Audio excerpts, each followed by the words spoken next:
Hello students. तो आज की इस वीडियो में हम बात करेंगे यंग्स डबल स्लिट एक्सपेरिमेंट के ऊपर। तो ये जो हमारा टॉपिक है ये क्लास 12th के लिए बहुत इंपॉर्टेंट है। तो चलिए डिस्कस करते हैं इसको।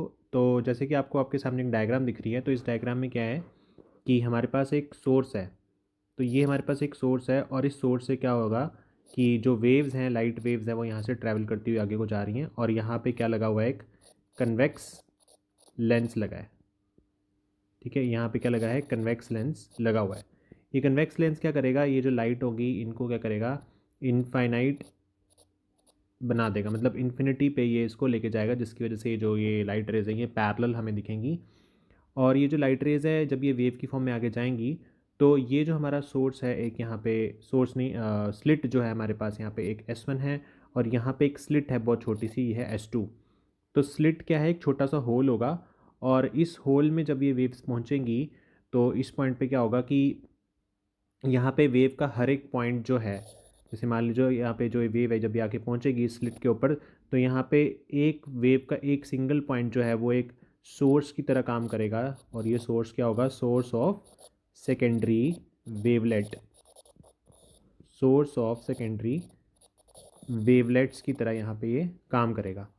ठीक है, तो वेव आगे आई और वेव आगे आके क्या हो गया, जब इस स्लिट के पास पहुंचेगी तो वेव का हर एक पॉइंट जो है, जैसे मान लो ये वेव है, तो इस वेव का हर एक पॉइंट जो है वो एक सोर्स की तरह काम करेगा।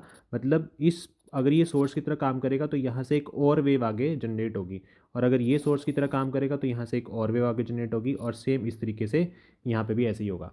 तो जैसे कि यहाँ से ये वेव्स जो जा रही हैं, जो हमें दिख रही हैं, ये वेव्स हमारी कहाँ से गई होंगी, S1 वाले स्लिट से आई होंगी। ठीक है, और ऐसे ही हमारे S2 वाले स्लिट से ये वाली वेव्स आई हैं। तो ये वेव्स क्या करेंगी, एक दूसरे पे इंटरफेयर कर रही हैं।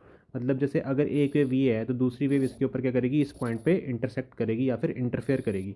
ये वाली वेव इस वाली वेव को दो पॉइंट्स पे इंटरफेयर कर रही है या इंटरसेक्ट कर रही है।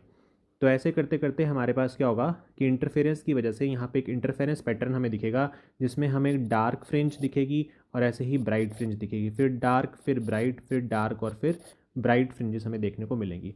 तो जो सेंटर में यहाँ पे इस पॉइंट पे जो हमें फ्रिंज दिखेगी वो मैक्सिमम इंटेंसिटी की होगी।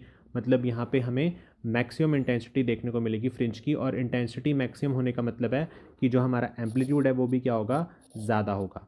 ठीक है, तो हमें यहाँ पे सेंट्रल मैक्सिमम पॉइंट देखने को मिलेगा। उसके बाद हमें मिनिमम इंटेंसिटी दिखने को मिलेगी, फिर मैक्सिमम, फिर मिनिमम, फिर मैक्सिमम।